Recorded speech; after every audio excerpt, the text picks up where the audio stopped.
하나님의 은혜와 평강이 성도 여러분과 함께하기를 바랍니다. 여러분들은 우리가 지금 보고 있는 이 세상이 과연 전부라고 생각하시나요? 우리가 지금 손으로 만지고 느끼는 이 현실만이 유일한 현실일까요? 아니면 그 너머에 우리가 미처 알지 못하는 또 다른 차원의 세계가 있을까요? 물론 천국은 있다고 믿으실 테지만 그 너머의 다른 차원의 세계에 대한 꿈들은, 생각들은 별로 하지 않는 것 같습니다. 근데 오늘 말씀 속에서는 우리에게 분명히 그런 다른 차원의 세계가 있다고 단호히 말씀하고 계십니다.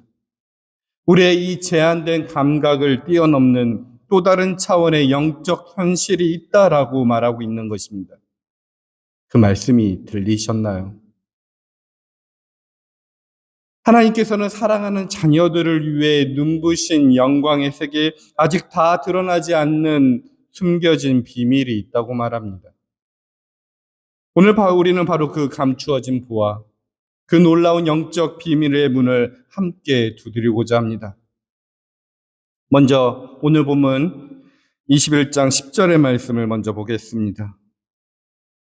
나를 성령으로 휩싸서 크고 높은 산 위에 데리고 가서 하나님께로부터 하늘에서 내려오는 거룩한 도성 예루살렘을 보여주었습니다. 이 말씀 속에서 영적인 세계가 보이시나요? 그냥 성경 말씀이니까 그냥 읽혀지는 것인가요? 여러분들에게 지금 거룩한 도성 예루살렘은 어떠한 곳일까요? 막연한 곳이 아닌가요? 오늘 이 말씀을 직접 듣고 있는 요한 공동체의 성도들도 마찬가지였을 것입니다. 아니, 요한에게는 조금 더 특별할 수 있었을 것입니다.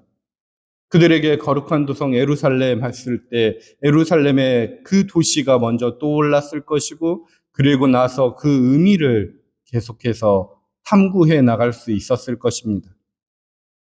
그들에게 예루살렘은 어떨까요? 유대인들에게는 자부심의 도시입니다. 오래전부터 있어 왔던 도시이고 다윗 왕조 때 나라의 수도가 되었고 그곳에 성전이 왕궁이 먼저 들어섰고 특별히 하나님의 성전이 세워져서 1년에 꼭 특별한 절기 때마다 찾아가야 되는 도시, 하나님께로 예배드릴 수 있는 그 공간입니다. 자부심의 도시입니다. 근데 이 말씀이 들렸을 때 또한 어떠한 모습이 생각났을까요? 바로 그 당시에 현장에 있었던 예루살렘이 떠올랐을 것입니다. 로마에 의해서 황폐화된 성전과 예루살렘. 완전히 폐허가 됐습니다. 그 예루살렘이 또한 자신의 신앙의 공동체의 모습처럼 느껴지기도 했을 것입니다. 자신의 자부심이었고 신앙의 중심지였는데 그것이 황폐화되었고 잿더미가 되었으니 얼마나 힘들고 어려웠습니까? 이 요한계시록을 쓴 요한마저도 반모섬에 유배되어서 지금 이 편지를 쓰고 있습니다. 그런데 하늘에서 내려오는 새 도성 예루살렘을 보게 했다라는 것입니다. 어떤 예루살렘이 보였을까요? 어떤 예루살렘이 생각났을까요? 오늘 우리는 그 마음과 한번 같은 마음으로 이 말씀을 묵상해 봐야 됩니다. 로마 제국에 의해서 초대교회가 엄청난 시련을 당했습니다. 그러나 그런 혹독한 시련 가운데 있어서 꼿꼿이 신앙을 지키고 보좌에 앉으신 어린 양 예수 그리스도를 찬양했던 흰옷 입은 자들, 어린 양 그 보혈의 피로 자신의 옷이 희게 된 흰옷 입은 자들, 그들에게 보여주는 거룩한 도성 예루살렘이라는 것입니다. 신앙의 순결을 지키며 맑고 깨끗한 예수의 영을 가진 사람들이 볼 수 있는 곳이라는 것입니다. 그 거룩한 예루살렘의 성. 그곳에 살면 복되고 영광스러운 삶이 주어진다는 것입니다. 이것이 오늘 요한계시록의 말씀이죠. 간단하게 요약하면 어떤 세계였나요? 6가지가 없고 6가지가 있다고 합니다. 그곳에는 성전 건물이 따로 없답니다. 해와 달의 빛이 필요가 없다는 것입니다. 그러니 캄캄한 밤도 없다라는 것입니다. 굳게 닫힌 대문, 그 성문이 없다고 합니다. 더럽고 속된 것이나 가증한 일이 전혀 없다는 거죠. 그런 사람은 못 들어온답니다. 그러니 하나님의 저주가 영원히 사라져 있는 곳이라 표현하기도 합니다. 그런 것이 없는데 그 대신에 있는 것들이 있습니다. 대신 그곳에서는 하나님의 모든 것이 하나님의 임재로 가득한 성전이 된답니다. 하나님의 영광과 각 사람의 존귀함이 빛난다고 합니다. 수정 같은 맑은 생명수가 보좌로부터 흘러나와 흘러넘치게 된답니다. 그 생명수 가까이에는 모든 생명수 나무들이 생명나무가 자라난답니다. 그 생명나무에는 무수한 열매들이 각각의 열매가 맺힌답니다. 그리고 생명나무의 잎사귀가 치유의 잎사귀가 되어서 치유의 능력들이 발휘된다고 합니다. 오늘 이 요한계시록의 말씀을 들었을 때 여러분들의 마음은 어떠십니까? 가장 먼저 느껴진 감정이 어떤 감정이었나요? 여러 감정이 있을 텐데 꼭 이런 분들도 있었을 것입니다. 그래, 천국이 이런 곳이야. 내가 죽고 나면 죽은 다음에 갈 좋은 세상을 이렇게 보여주는구나. 나는 그런 좋은 세상에 가야 되겠다. 이렇게 생각하며 기뻐하시는 분도 있었을 것이고, 또 다른 다양한 의미로 받아들이셨겠죠. 근데 우선 먼저 저는 사후세계로만 생각하시는 분들은 조금 더 생각을 그리고 묵상의 내용을 확장해 보기를 권해드립니다. 우리 기독교의 풍성한 그 신앙의 풍성한 아름다움을 사후세계에만 국한하는 것은 백이 있다면 아주 조금만 부분만을 차지하는 것입니다. 요한계시록의 이야기, 우리의 신앙의 이야기는 죽고 난 그 사후 세계에만 초점이 잡혀 있는 것이 아닙니다. 바로 지금 여기 우리의 내면 세계와 지금 우리가 살고 있는 이 현실 세계로 그 의미를 가져와야 됩니다. 그 하나님의 나라에 대한 그 삶을 살아갈 수 있어야 되는 것입니다. 그 마음으로 이 말씀을 다시 한번 읽어보시길 바랍니다. 그 마음 속에서 읽어봤을 때 내 내면이 변화될 수 있는 희망의 노래 가사가 들릴 것이고요. 희망의 그림책처럼 보일 것이고요. 그 희망의 소리처럼 우리의 귓가에 이 말씀이 들릴 것입니다. 그리고 이 말씀에 가슴 설레이는 나의 내면의 변화와 나의 현실 세계의 변화를 꿈꿀 수 있을 것입니다. 이런 점이 어떻게 가능할까요? 아무리 돌아봐도 내 마음 속에서는, 내 내면 세계 속에서는 우리들의 연약함만 있습니다. 지난주에도 묵상했죠. 우리는 새 하늘과 새 땅을 주어받고 새 계명으로 살아간다고. 그 새 계명은 서로 사랑하라고. 근데 늘 사랑을 실패하니 새 계명이 새 계명답지 않고 늘 반복되는 계명으로 잊혀진 계명이 되었다고 말합니다. 그럼에도 불구하고 우리들은 이 오늘도 요한계시록 말씀을 다시 들려주며 다시 희망의 꿈을 꾸라고 합니다. 마치 예수 그리스도가 내가 너희를 사랑한 것이 너희도 서로 사랑하였던 그 단서가 붙으며 새로운 계명을 주었던 것처럼 오늘도 단서를 주며 우리들에게 희망을 줍니다. 그 단서가 무엇일까요? 그건 바로 중요한 열쇠는 10절을 한번 다시 보겠습니다. 앞부분에 이렇게 기록되어 있습니다. 나를 성령으로 휩싸서 크고 높은 산 위로 데리고 가서 자기 스스로 지금 산 위에 올라갔다는 것이 아닙니다. 내가 스스로 희망을 찾기 위해서 간 것이 아니라 성령이 휩싸서 이끌고 올라갔다 표현합니다. 오늘도 저와 여러분들을 성령이 휩싸서 우리를 이끌고 갈 거라 저는 믿습니다. 사도 요한이 새 예루살렘의 그 도성을 보았다는 것은 다름이 아니라 바로 성령에 이끌렸기 때문입니다. 오늘 우리는 이것을 믿어야 됩니다. 인간의 제한된 지혜나 빈약한 상상력만으로는 결코 볼 수도 이해할 수도 없는 하늘의 비밀을 성령에 이끌려서 성령의 도우심 가운데 우리는 영적인 눈을 활짝 열어 볼 수 있다라는 것입니다. 이것을 믿으시나요? 이 원리는 지금도 이 신앙의 세대에 동일하게 작용합니다. 그래야 그 성령의 도우심 가운데 새로운 깨달음을 갖게 되는 것이죠. 그러니 오늘 복음서에서도 동일한 말씀으로 우리에게 약속합니다. 오늘 복음서 말씀 요한복음 14장 26절의 말씀을 보십시오. 보혜사 곧 아버지께서 내 이름으로 보내실 성령께서 너희에게 모든 것을 가르쳐 주실 것이며 또 내가 너희에게 말한 모든 것을 생각나게 하실 것이다. 아멘.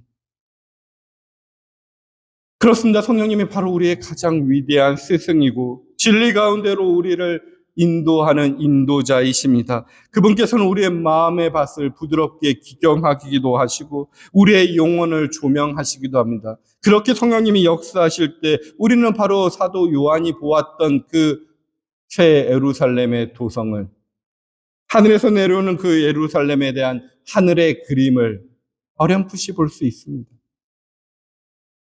순간순간 볼 수 있습니다. 그 순간순간 본 그림이 우리의 가슴에 벅차게 되어서 우리가 다시 한번 신앙의 길로 나아갈 수 있습니다. 그 깨달음 가운데 속에 우리는 특별히 이 요한복음 말씀 속에서 더 깊은 깨달음이 하나가 우리에게 와닿습니다. 오늘 읽었던 요한복음 말씀 23절에서는 이렇게 말합니다. 누구든지 나를 사랑하는 사람은 내 말을 지킬 것이다. 그래야 내 아버지께서 그 사람을 사랑하실 것이요. 내 아버지와 나는 그 사람에게 가서 그 사람과 함께 살 것이다. 라고 말씀하십니다. 보혜사 성령님이 도와주셔서 그 말씀을 생명처럼 지키고 살아온 사람에게 아버지 하나님과 아들 예수님이 찾아오셔서 하나 되어 주신다는 것입니다. 그 사람과 함께 살아가는 거처로 삼으신다는 것입니다.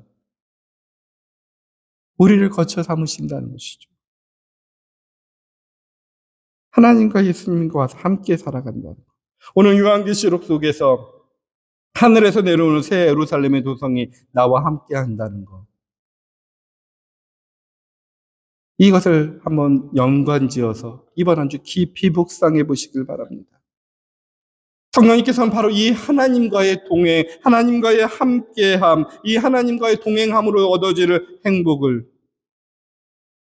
하나님의 집이 바로 여기로부터 이루어지는 우리의 삶으로 부드럽게 성령님은 이끌고 계십니다.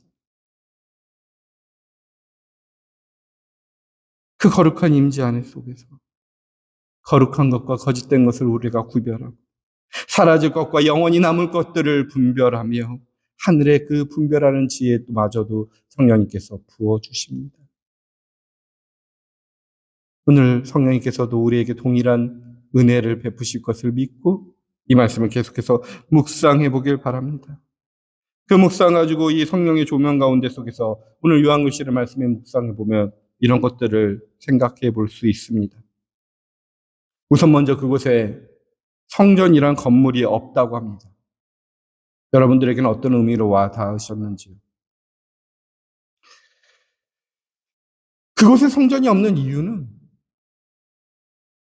하나님의 예수님이 우리와 하나 된 것처럼 오늘 요한계시록 말씀만으로 생각하면 전능하신 주 하나님과 어린 양 예수 그리스도께서 친히 그 성전이 되어 주었기 때문에 없다라는 것입니다. 하나님과 어린 양 예수 그리스도가 성전이 되어준 그 성전을 묵상해 보십시오.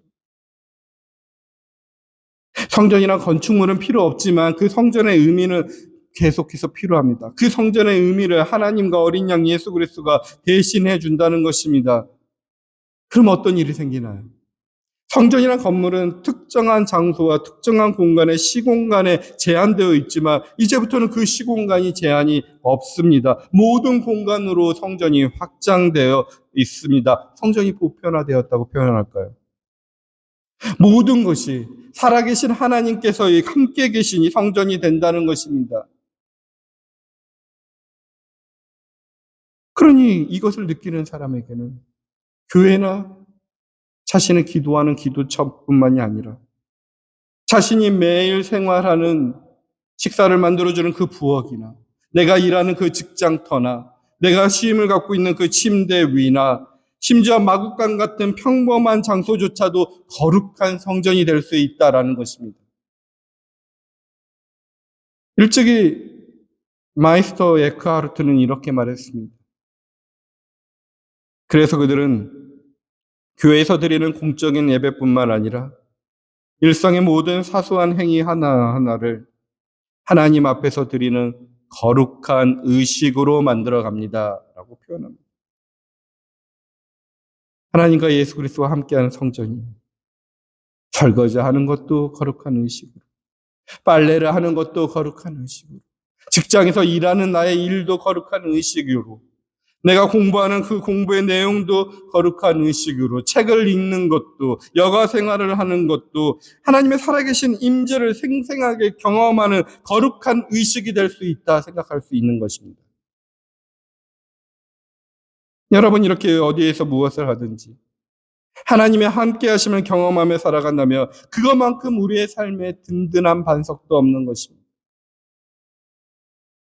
여러분은 홀로가 아닙니다. 우리의 장막이 되어주신 하나님이 어린 양 예수 그리스도가 우리의 성전이 되어서 새 예루살렘의 도성이 되어서 우리와 함께합니다. 믿으시길 바랍니다. 그러니 두 번째로, 그곳에는 더 이상 해와 달이 빛을 비출 필요가 없다고 말합니다. 왜냐하면 하나님의 영광의 빛이 비치고 있기 때문에 그런 사람들이 만들어낸 빛은 필요하지 않습니다. 어린 양 예수 그리스도께서 영원히 꺼지지 않는 등불이 되어주신다는 것입니다. 내 마음이 어둠 같아도, 찰같이 망가지는 절망감 속에서도 등불이 되어주신 어린 양 예수 그리스도께서 새로운 빛을 비춰주신다는 것입니다.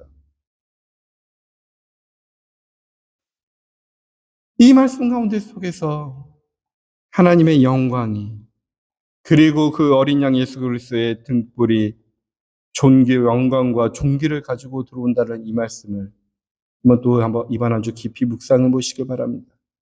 그래서 마음속에 영광, 빛, 존귀 이 단어를 깊이 묵상해 보십시오.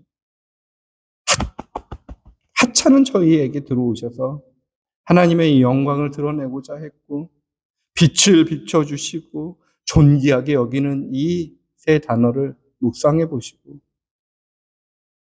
나는 어떻게 다른 사람과 이 단어를 만들어가고 있는지 삶을 돌이켜보시고 도전해 보십시오. 요한복음 13장 31절 32절에도 이렇게 말씀하십니다. 지금 인자가 영광을 받았고 하나님도 인자로 말미암아 영광을 받으셨도다. 만약 하나님이 그로 말미암아 영광을 받으셨으면 하나님도 자기로 말미암아 그에게 영광을 주시리니 곧 주시리라. 아멘. 이 말씀 속에서 예수님과 하나님과 속에서 주고받은 사랑의 관계를 볼 수 있습니다. 영광을 받았으니 예수님께서는 영광을 주셨다고 합니다. 오늘 우리에게도 하나님께서는 우리에게 영광을 주셨으니 우리도 영광을 주어야만 된다는 것을 당연한 답으로 나오는 것입니다. 이 말씀을 통해서. 근데 우리의 삶은 어떤가요? 이게 사랑하는 것의 본질인데 상대방을 영광스럽게 해주고 그 사람의 본연의 빛을 발하도록 해주고 그 존재 자체를 한없이 존귀하게 여기는 것이 사랑의 관계인데 그 영광, 그 빛, 존귀 이 세 단어가 우리의 삶의 특질로 나타나고 있나요? 이것을 우리에게 적용했다면 우리의 삶 가운데 속에서 절대로 상대방을 깎아내려서는 안 된다는 것입니다. 비난하거나 함부로 판단해서는 안 된다는 것입니다. 깔보지 말아야 된다는 것입니다. 모욕을 주거나 깊은 수치감을 주어서는 안 됩니다. 우리는 안 그런다고요? 알게 모르게 우리는 행합니다. 자녀들 보는 앞에서 남편이나 부인을 공개적으로 면박 주지 말아야 되는데 은근슬쩍 면박을 줍니다. 내 아이를 다른 집 아이와 끊임없이 비교하는 언행과 표정이 우리의 삶 속에서 나옵니다. 상대방을 비난하거나 경멸하지 않는다지만 나와 함께 할 수 있는 자리 속에서 나도 모르게 은근히 밀어내는 삶의 모습이 있습니다. 그렇지 말고 그냥 그 사람의 있는 모습 그대로 존중하고 인정하며 세상이 미처 발견하지 못하는 그 사람만의 가치와 아름다움을 깊은 사랑의 눈으로 보아주는 것, 바로 그것이 서로 사랑하는 것의 구체적인 모습이고, 말씀에 따라 영광을 받았으니 영광을 주는 삶의 모습이며, 그 영광과 빛과 존귀의 세 단어로 살아갈 수 있는 그리스도인의 삶의 모습이라 저는 묵상합니다. 이번 한 주 그 삶을 실천해 보십시오. 근데 아무리 묵상해도 그것을 실천할 수 있는 것은 나의 상대방 안에 하나님의, 그 사람도 하나님의 형상으로 지음받았다라는 것을 믿는 길밖에 없습니다. 어쩔 수 없이 비교하고 어쩔 수 없이 미워할 수밖에 없는 그 사람의 그 가운데 안에 있는 하나님의 형상을 보고, 그 하나님의 형상대로 지음받은 그가 하나님의 영광을 드러낼 수 있도록, 그 빛을 발휘할 수 있도록 그를 존귀하게 여길 수 있는 우리의 행동이 필요합니다. 그럴 때 우리의 마음의 눈이 늘 뜨거고 우리의 삶에는 참된 영광과 거룩한 존귀가 샘물처럼 흘러가게 될 줄 믿습니다. 그 삶을 살아보시길 바랍니다. 또한 요한계시록에서 말씀을 보니 거기엔 밤이 없다고 합니다. 이거는 당연하다고 생각됩니다. 왜냐하면 하나님의 형상이 환히 빛나고 있고 그리스도의 형상이 등불처럼 타오르고 있는 삶 속에 어찌 어둠이 깃들 수 있겠습니까? 어둠은 이제 물러갈 것입니다. 또한 그곳에 닫힌 문이 없다고 합니다. 그 역시 당연한 이치라 느껴집니다. 성문은 보통 밤에 문을 닫습니다. 근데 밤이 없으니, 어둠이 없으니 이제 성문이 필요 없는 것이죠. 근데 닫힌 문이 없다. 확장해서 생각해 보십시오. 우리의 미래가 하나님 안에서 활짝 열려 있다는 뜻이 될 수 있고요. 서로서로의 관계가 이젠 더 이상 막힘이나 단절이 없을 것이라는 복된 약속입니다. 하나님과 사람들과의 관계의 단절을 느끼고 계신 분이라면 이 말씀에 더욱더 귀를 기울여 보십시오. 그리고 더럽고 속된 것이나 가증스러운 것이 전혀 발붙이지 못한다고 합니다.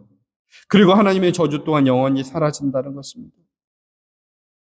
그러니 이제 불안감으로 살아가는 인생이 멈출 수 있다라는 것입니다. 혹시 미래는 어떻게 될까? 또 잘못될까 봐 늘 노심초사해서 불안한 예감을 갖고 살아갔던 분들, 이 말씀에 귀를 기울여 보십시오.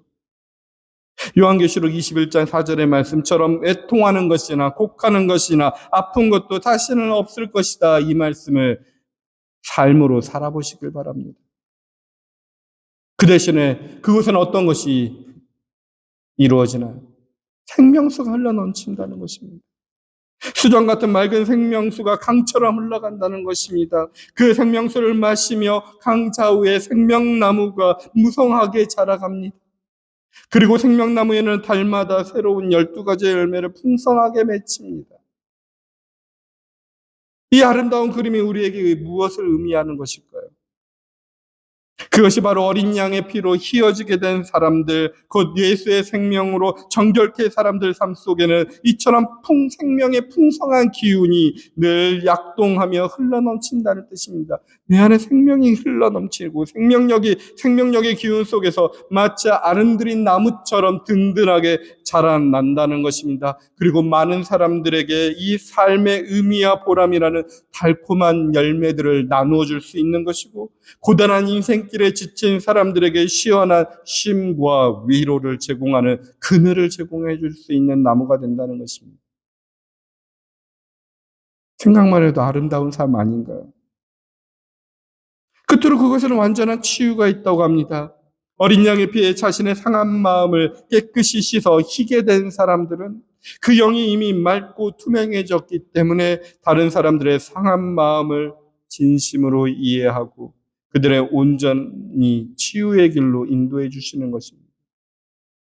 헨리 나우네이 말했던 상처에 입은 치유가 되는 것입니다. 나의 상처가 치유되었으니 다른 이의 상처도 알아보고 치유를 쉽게 하는 것입니다. 또 다르게 많게 이 요한계시록의 말씀이 이번 주 묵상이 되실 것입니다. 여러분 더 깊이 묵상해 보시고 그 꿈을 꾸시길 바랍니다. 말씀을 마무리하겠습니다. 사랑하는 성도 여러분, 하늘에서 내려오는 거룩한 성 예루살렘은 바로 우리가 이렇게 묵상했던 놀라운 곳입니다.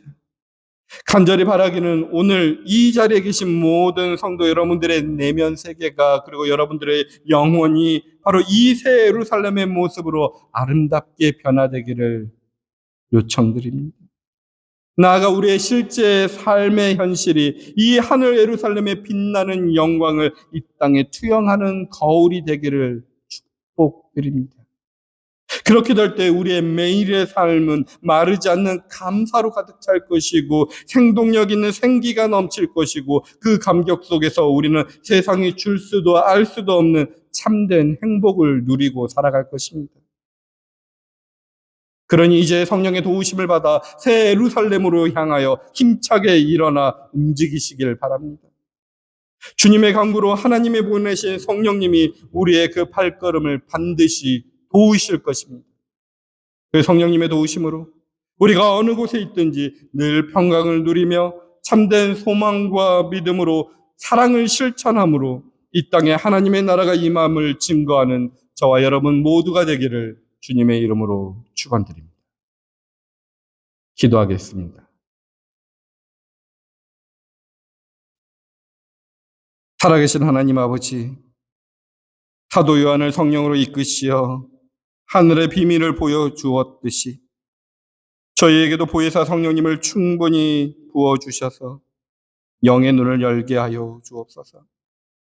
그리하여 저의 삶의 모든 영역에서 하나님과 어린 양이 친히 성전되어 주심을 경험하게 하시고 주님의 영광의 빛으로 모든 어둠을 몰아내며 내가 존귀한 하나님의 백성이라는 것을 깨닫게 하여 주옵소서.